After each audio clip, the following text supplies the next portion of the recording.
to the Open Scoring MMA podcast. No secrets, no bias, just the real fight game. Let's get ready.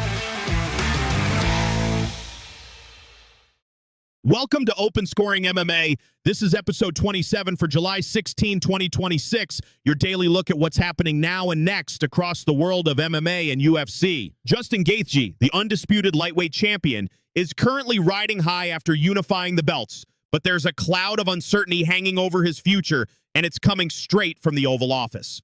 We're hearing that during a recent visit to the White House, Senator J.D. Vance asked Gaethje if he was done fighting.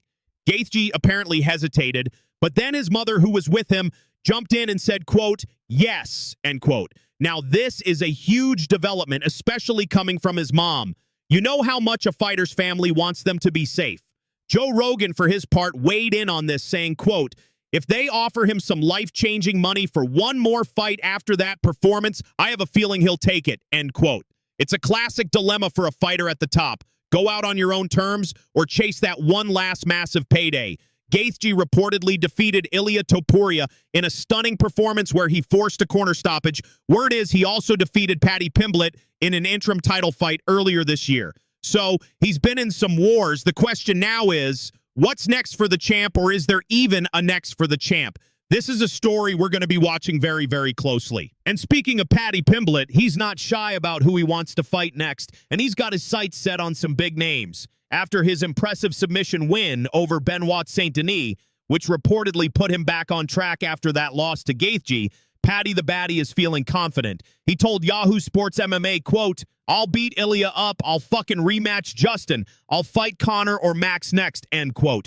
He then doubled down saying, quote, I don't give a fuck, give me anyone and I'll punch their head in, end quote. That's the kind of energy we love from Paddy. He's not just talking the talk, he's walking the walk, and he's making it clear he wants the biggest challenges out there.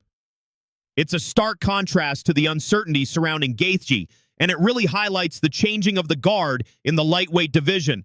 An opinion piece even went so far as to say that after Conor McGregor's fall, Paddy Pimblett's UFC rise officially begins, calling him the Ultimate Fighting Championship's big ticket. He's definitely got that star power, and he's not afraid to use it. However, Justin Gaethje isn't exactly jumping at the chance for a rematch with Paddy. He's made it clear he's not interested in running it back with Pimblett right now. This comes after Paddy's impressive submission win at UFC 329, which reemerged him as a top contender.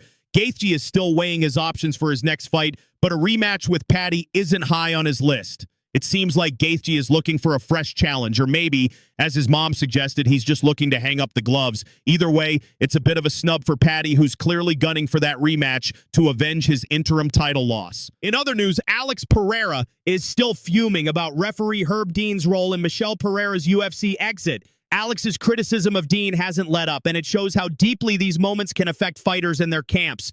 It's a reminder that a referee's decision can have long-lasting consequences, not just for the fighter in the cage, but for their entire team and family. These are high-stakes fights, and every call is scrutinized. Israel Adesanya has dropped a bombshell confessing that he fought injured in his only victory over Alex Poatan. This adds another layer to their already legendary rivalry. The historic clash at UFC 287 in Miami was a huge moment, and to hear that Adesanya was battling more than just Poatan in the cage makes that win even more impressive. It also makes you wonder what kind of performance he could have put on if he was 100%.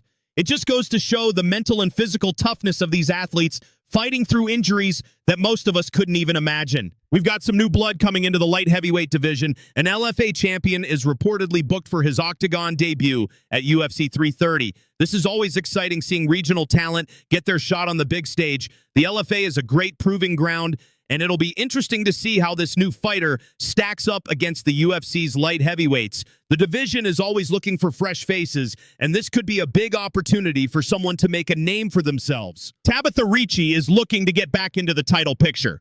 She told Cage Aside Press that the short camp was, quote, perfect, end quote, because she was already in shape from her hard camp with Verna. She said, quote, I had a really hard camp with Verna. It wasn't that long ago, the fight, end quote. She's eager to get back in the octagon and wants to get a finish in her next fight to get back to being next for a title shot. Quote, I really want to get the finish against her and get my way back to being next for the title shot, end quote. That's the kind of drive you need to make it to the top. She also mentioned that she expects her opponent to try and keep the distance and probably expects her to grapple, but she believes whoever does their thing best will win the fight. Quote, she probably wants to try to keep the distance. I mean, if she watches other fights too, and then she's probably expecting me to grapple her, I think who does their thing best is going to win the fight, end quote. It sounds like she's got a clear game plan and a strong mindset. Conor McGregor, meanwhile, is reportedly making some outlandish demands for his UFC return. Word is he suffered an injury against Max Holloway in his first fight in 5 years, going down in just 69 seconds.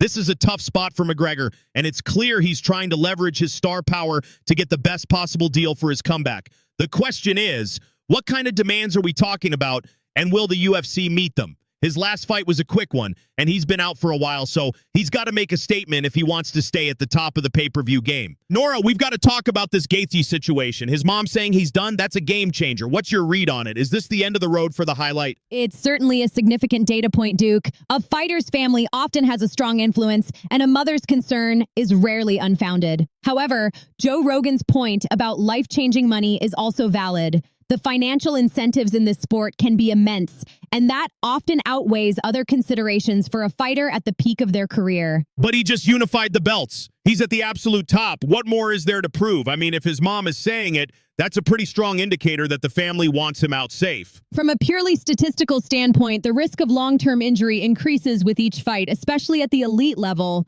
Retiring at the top after unifying the belts would be a strategically sound decision for his health and legacy. However, the emotional drive to compete and the allure of a massive payday are variables that our models can't fully quantify. So, you're saying the numbers can't tell us if he's going to fight again? That's a cop-out, Nora. My gut says he's got one more big one in him, especially if it's a money fight. The man's a warrior. My models can't predict human emotion or the specific terms of a potential contract, Duke. They can only assess probabilities based on historical data and current performance metrics. While your gut feeling is a valid qualitative assessment, it lacks the empirical backing of a predictive algorithm. But I concede the human element is a powerful, unpredictable factor here. All right, I'll give you that one. For now, but if he fights again, I'm going to rub it in your face. Just kidding, mostly. Noted. And I'll be ready with the updated probabilities. Before we wrap up, let's get to our OSM pick of the day. Our system has been crunching the numbers, and for the fight between Lewis McGrillen and Rafael do Nascimento, we're picking Lewis McGrillen to win. Our model gives McGrillen approximately a 78% chance of victory, which is significantly higher